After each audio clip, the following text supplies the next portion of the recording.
Presidente, começou a ordem do dia. Infelizmente, que poderíamos fazer um debate mais rico, não é? Em todo caso, eu vou ter que falar, sair. Eu nem vou fazer perguntas, apenas levantar algumas observações.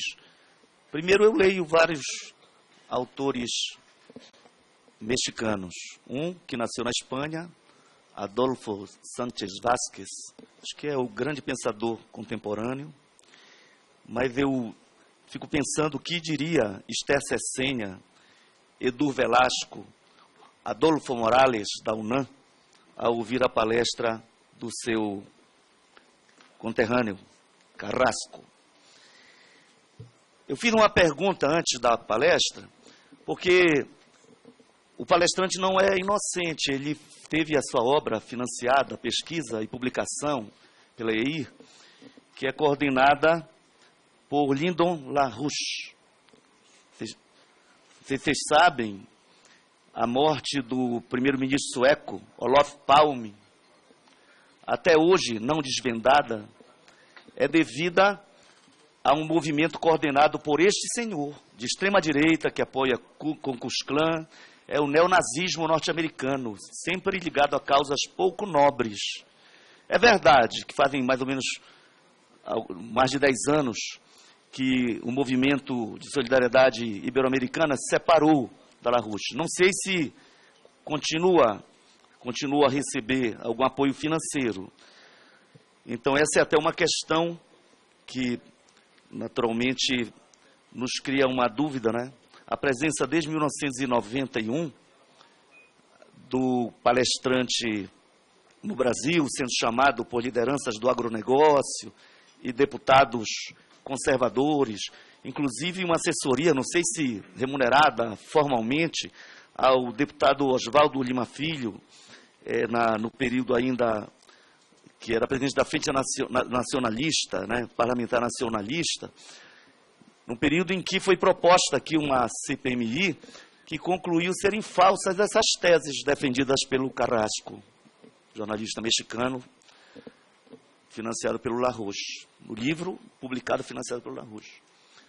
A CPMI concluiu que eram falsas essas digamos, teses conspiratórias de que o CIMI e o CNBB eram financiados por recursos de quem não queria o desenvolvimento do país. O problema que está em debate aqui é qual tipo de desenvolvimento.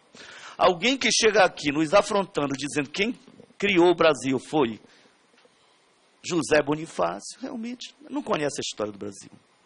Alguém que cita Marquês de Pombal,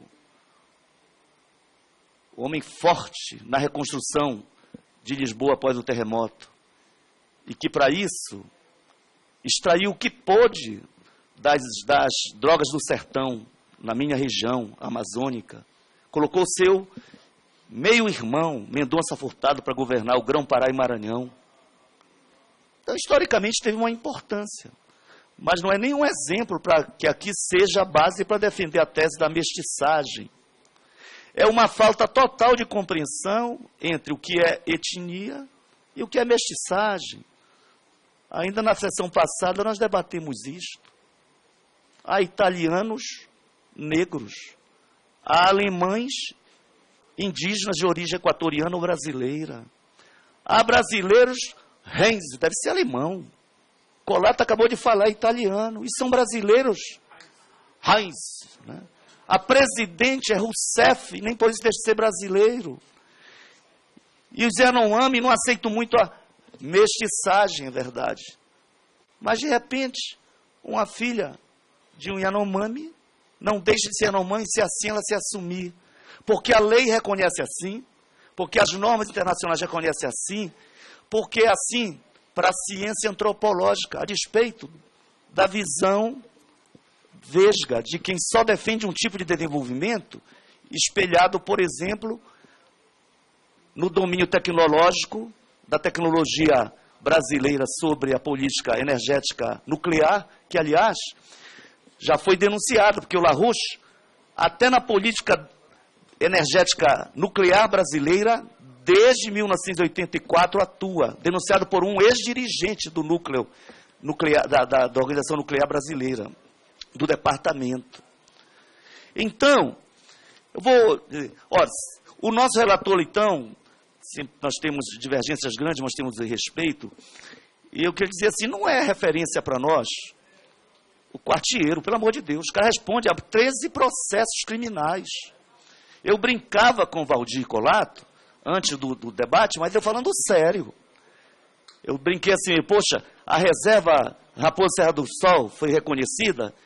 Eu brinquei assim, para que eu fui defender isso? Porque mandaram o quartieiro lá para a Amazônia, para o arquipélago do Marajó, destruir os lagos do Arari. É destroçando as relações tradicionais, sociais, poluindo os lagos do Arari, com agronegócio baseado no arroz e nos inseticidas, no agrotóxico e tantas violências mais.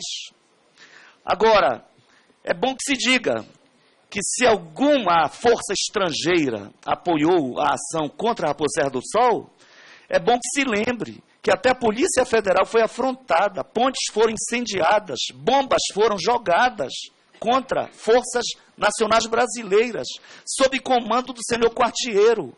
Aliás, todos os órgãos do Brasil denunciaram que era um ex-oficial da reserva venezuelana quem deu assessoria militar ao Quartiero para impedir que a decisão não foi do Lula, não, nem foi do ministro Tarso Genro, foi do Supremo Tribunal Federal,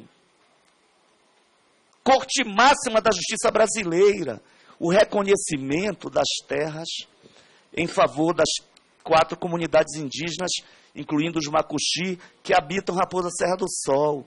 Então, precisamos ter, digamos assim, mais respeito à nossa inteligência, né? É uma coisa, eu nem sou ligado à igreja, mas o Conselho Mundial da Igreja, se foi criado por um ideólogo de direita, ligado à Guerra Fria, é muito estranho que agora ele seja ambientalista e contra o desenvolvimento capitalista no Brasil, não é? É muito estranho. Essa coisa de dizer que a política indigenista no Brasil é dominada por ONGs financiadas por quem não tem interesse no desenvolvimento do Brasil, então, essas instituições citadas aí, de forma violenta, sem direito à resposta, como o ISA e outros, CIMI, né? Estão fazendo mal para o Brasil? Não. Acho que fazem bem ao defender os direitos indígenas. Eu fico triste de ver o governo submetido à lógica do agronegócio, porque a bancada de vocês, Raiz, é forte aqui. E, infelizmente, no momento de crise política, a atual presidente está esvaziando a FUNAI, esvaziando o INCRA, que vocês querem destruir definitivamente. É a minha visão, com todo respeito. Essa CPI não é para fortalecer. Assim fosse, não traria alguém que se repete aqui no Congresso Nacional e que, não sei, porque as pessoas têm direito de se sustentar e receber pelas palestras que faz. Não sei se alguma instituição do agronegócio financia, mas é empenho demais desde 91, numa luta anti-ambientalista. Eu vou concluir dizendo o seguinte, recentemente, nós aprovamos, eu concluo com isso, aprovamos aqui a lei antiterror. Os organismos da ONU, que devem ser financiados, quem sabe, também pelo imperialismo, né? Deve ser alguma ONG financiando os órgãos de direitos humanos da ONU, né? Mas já se manifestaram preocupados com a generalidade nos conceitos relacionados a terrorismo no Brasil. Já há, portanto, um primeiro documento lançado crítico à lei que nós aprovamos. Mas a própria ONU já condenou o Estado chileno por ter enquadrado os Mapuche como terroristas. Eu concluo com isso. E é exatamente aqui o povo Mapuche que sofre uma violência no parlamento brasileiro, acusado de estar coordenando ações. É o mesmo discurso que se faz contra os Guarani Kaiowá, que no dia 31 de janeiro tiveram as suas malocas, suas plantações queimadas lá, sob comando de capatazes pagos pelo agronegócio no Mato Grosso do Sul. Então não dá para aceitar. Eu não tenho nariz furado, porque tenho uma vida urbana, apesar de ter sangue indígena. Mas me orgulho de ter essa herança indígena. E desenvolvimento do Brasil, nós vamos mostrar, não é implantando barragens, deputado, como Belo Monte, que é destrutiva das etnias, da cultura e da economia brasileira e do futuro do Brasil. Obrigado. Ele não fez pergunta? Ok, acho que não precisa. Nomás quisiera, si me da un minuto. 2 minutos, ok. Un minuto,